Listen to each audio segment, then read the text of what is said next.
So a potentiometer is just a resistive element, and a resistor is just something that resists the flow of current. So a potentiometer has a resistive element that's kind of coiled up. There's different types of potentiometers.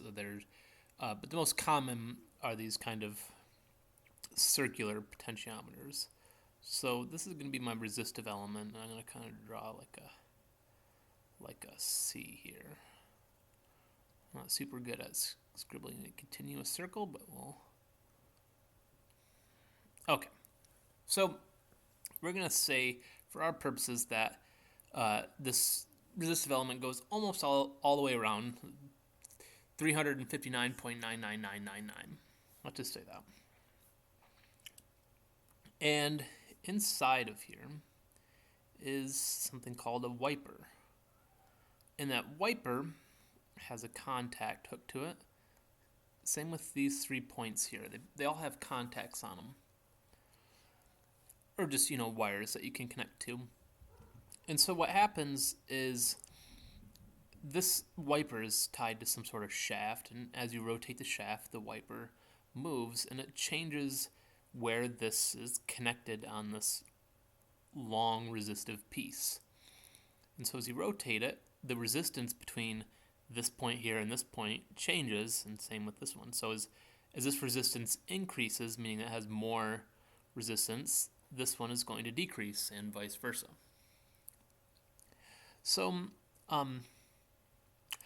potentiometers can be used to measure position. They're used in lots of different ways, but one way is to actually measure position or rotational position. Like if you have that shaft tied to something that's rotating, you can figure out where it is in its rotation. So let's kind of look at an example like that.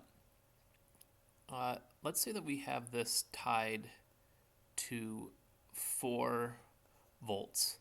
I know that's a non-standard voltage, but just for our example, that makes things a little bit easier. And we've got this tied to ground. And here we're measuring it with an ADC, right, an analog to digital converter. And it doesn't really matter what the resistance of this is. Maybe we can just say it's a 10,000 ohm potentiometer.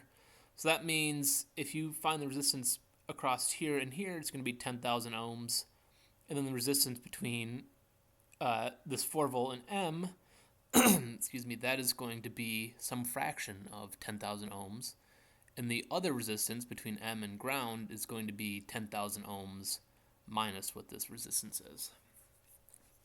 Anyway, that's not super important for this example. Let's say that we're at the 0 degree position, and we could either be connected to 4 volts or ground, right? Because this is really close, but we're going to say we're connected to ground. And we're going to rotate this clockwise. All right, so we're going to kind of have a clockwise rotation. So if we're at 0 degrees, we're saying right now that 0 degrees, our wiper is going to be connected right to ground. There's not even going to be any resistance in between M and ground, right? It's just going to be directly connected to it. And so that means that the voltage is going to be 0 volts. Let me draw a symbol here just so we kind of get what we mean. We're going to have 0. We're going to do 270. We're going to do 180. And we'll do 90. So that's 0 volts, right? That's kind of where we're starting with. Now let's do 270 degrees. Right, 270. So that means we're facing straight down. And the voltage there, it's still going to be close to 0 volts, but actually, here's what we can do. We can do, not equals. We can do this. We can take our supply voltage, because it's always going to be some fraction of our supply voltage. So 4 volts times, and then there's 360 degrees in a circle. So I'll just indicate that right. There's not 36, 360 degrees. So we're going to have something like this. We'll say 360, so the max, minus 270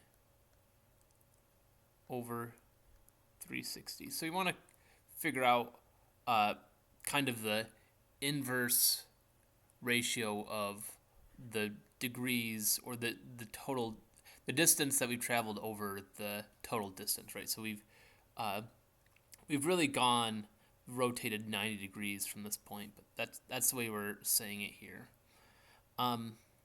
So what this turns out to be is this just turns out to be 1/4. So 4 times 1/4 equals 1 volt. So at 270 degrees, we're going to see 1 volt. Now let's do 180 degrees. 180 degrees, that's still going to be 4 volts. And so we take our full range, right, which is 360, minus our current, which is 180, over 360. This comes out to be 1/2, so that means here we have 2 volts. All right, now let's do 90 degrees. So now we have 4 volts times 360 minus 90 over 360, and that just equals 3 volts. Right, this is 1/4, right? Or sorry, 3/4. So then there's this thing. What happens when we're just at this point, right? Just kind of at 360, going back to 0. Well, this is kind of the discontinuity point. So hold up, we'll get to that. Let's do something else real quick. Let's just kind of plot this as we go clockwise, right? So let's just say 0,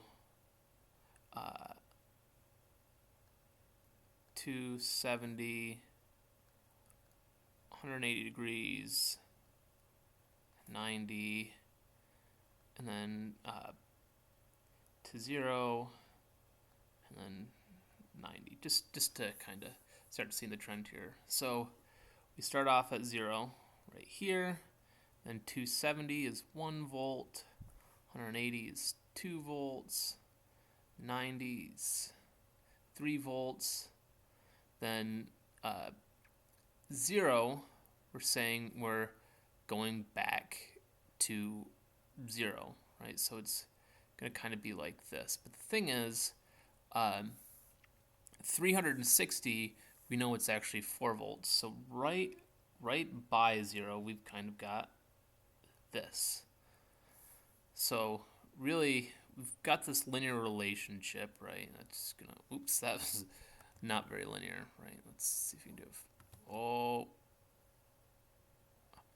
right. It's linear.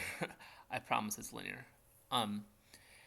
And so as we rotate this thing continually, it's just going to kind of have this relationship, right? Assuming that we're going at the same speed. Say we slow down as we turn it, right? Then it's going to take longer to get there. And if we turn faster, then it's going to get there faster.